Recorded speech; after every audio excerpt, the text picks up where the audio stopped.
كان عمال يدخل هناك في الحته ده. بصيت له؟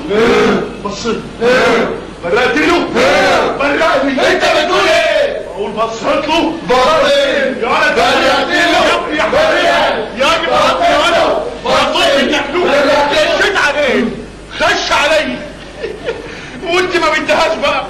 ضربت عيار في الهوا هرب الملعون. ادي الحكايه كلها. يعني انت بقى هيجيب في الدنيا ومسحت الناس عشان شفت دي تطلعوا الجبل ملاك.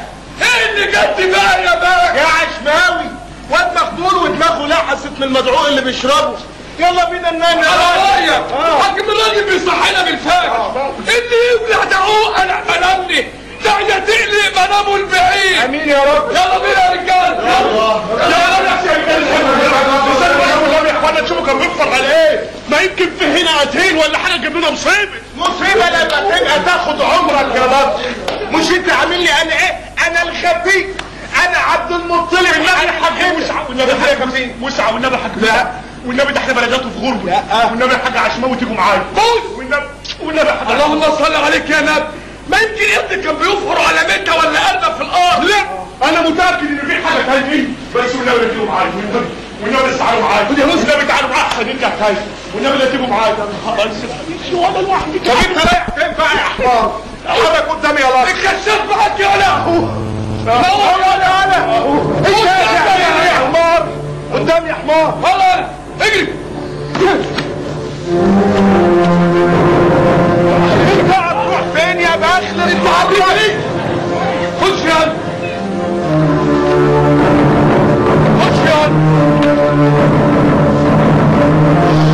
شايفين اللي انا شايفه؟ دي ملاية سرير يلا. يا ترى ملفوف بها ايه؟ ما تمد ايدك يا عبد المطلب وشوف ايه اللي فيه. ايوه انا لو النبي يا مسعد وانا اقدر اشيل رجلي على رجلي. وسع يا جدع بالمكلول.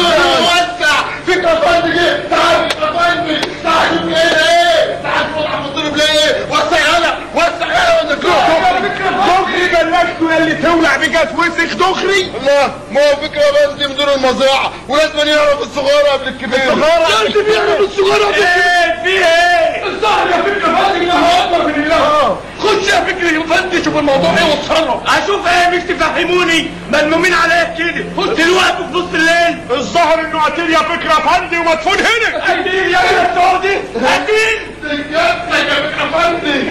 كبسه بيقول قتيل يا فكره فندي. يا فكره فندي احنا بنقول الظاهر يعني احنا لسه مش متاكدين. مش متاكدين؟ طب مستنيين ايه؟ طلعوه. بصراحه ما نقدرش ننزلوا ايدنا وانت موجود. يا بنتي يا اخوي مين؟ اعتبرني مش موجود. امشي عشان تاخد راحتك. امشي تروح فين يا فكره فندي؟ انت مدير المزرعه يا راجل. يلا يا سعود انتوا عايزين تدبسوني؟ وادي يا عم الطلب وادي يا عم الطلب وادي يا عم الطلب وادي يا عم الطلب. انزل يا ولد شوف اللي بتقول عليه. بقول لك انت مجرد شوف اللي بتقول عليه. انت مجرد شوف. يلا يا ولد يلا يا ولد. وانت يا اخوي وانت يا اخوي انت يا فال انت يا فال انت قرب زي الصلاه. بقول لك تعالى عندي هنا. اني ايوه نعم انزل معاه. ماشي ماشي يا فكري. يلا يا راجل جرب خلاص يلا يا عم الطلب يا فندي. يا عم الطلب يا فندي. يلا يا ولد امري لله. لله اللي مش فايته دي. يلا يلا يا ولد. يا خبر اسود ده صاحبي يا ولاد. ابن حرام ابن حرام. تعال شوف بقى فكره فندي عشان تدخل. انزل يا عم الطلب انزل يا عم الطلب. ده مش صاحبي يا اخويا ومولود كامل وسليم. تعالى بقى اجري. يا شوف ايه يا حبيبي غطيه. الله يخرب بيوتكم بالله اللي مش فايته.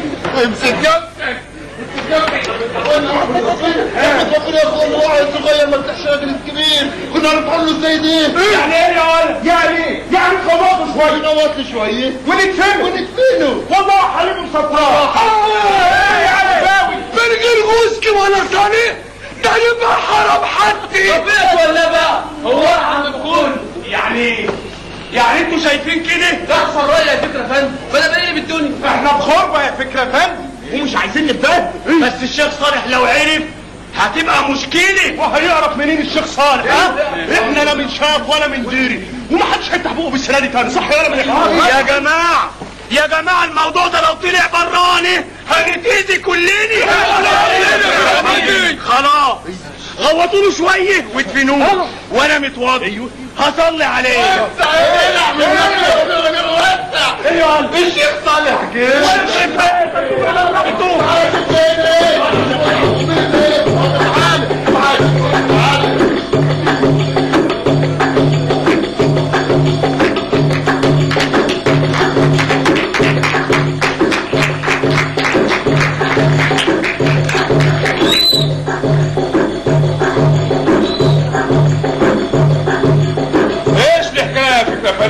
ليش ما نادت علي؟ لا ولا حاجة يا شيخ، الموضوع يعني الموضوع انك اتصرفت من حالك وما رجعت لي، ولولا ان الولد هذا نادى علي ما كنت تريد بيه شيء. ماشي يا ابن الجنية، انه ولد ده؟ لا ما ممكن الشيخ صالح يعمل لي رأي صنفار ولا حاجة. لا نبيع ولاد بلدك عشان خاطر قرشين. الغربة وحشة يا اخويا، الغربة وحشة. على العموم الوقت ما هو وقت حساب يا فكري، بعدين نتحاسب.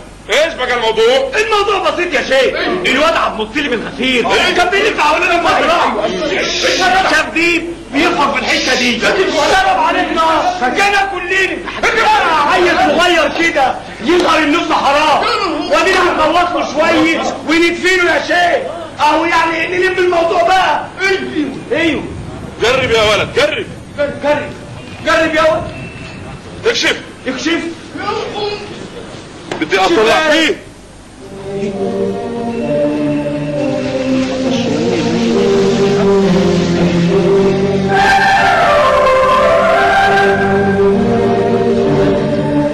ايش هذا مميت مش ميت، هو ايه؟ هذا مقتول.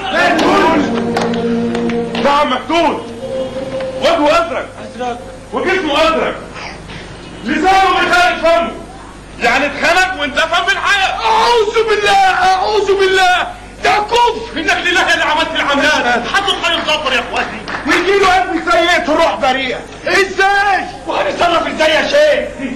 دي مصيبة يا شيخ. هذه مو مصيبة، هذه جريمة لا يجوز السكوت عنها، جايز تكون عندك او عندي. ما يمكن حد غريب جه دفنه ومشي يا شيخ. يعني بقول ايه، نغوط له شويه ندفنه على الاقل لصون حرمه الميت. الكلام فكره فانت برضه معقول. ندفن وبعدين ندبر امورنا. قلت ايه يعني؟ ايه الظاهر يا فكري تريد